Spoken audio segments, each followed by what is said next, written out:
অমলকান্তি আমার বন্ধু। স্কুলে আমরা একসঙ্গে পড়তাম। রোজ দেরি করে ক্লাসে আসতো, পড়া পারত না।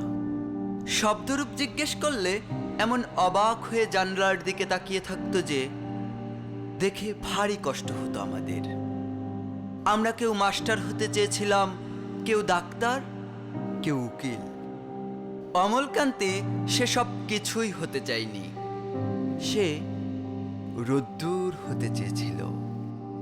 ক্ষান্ত বর্ষণ, কাক ডাকা বিকেলের সেই লাজুক রোদ্দুর, জাম আর জামরুলের পাতায় যা নাকি অল্প একটু হাসির মতন লেগে থাকে। আমরা কেউ মাস্টার হয়েছি, কেউ ডাক্তার, কেউ উকিল। অমলকান্তি রোদ্দুর হতে পারেনি।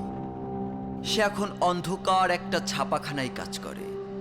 মাঝে মধ্যে আমার সঙ্গে দেখা করতে আসে, চা খায়, এটা ওটা গল্প করে, তারপর বলে উঠি তাহলে। আমি ওকে দরজা পর্যন্ত এগিয়ে দিয়ে আসি। আমাদের মধ্যে যে এখন মাস্টারি করে, অনায়াসে সে ডাক্তার হতে পারত। যে ডাক্তার হতে চেয়েছিল, উকিল হলে তার এমন কোনো ক্ষতি হতো না। অথচ সকলেরই ইচ্ছে পূরণ হলো, এক অমলকান্তি ছাড়া। অমলকান্তি রোদ্দুর হতে পারেনি।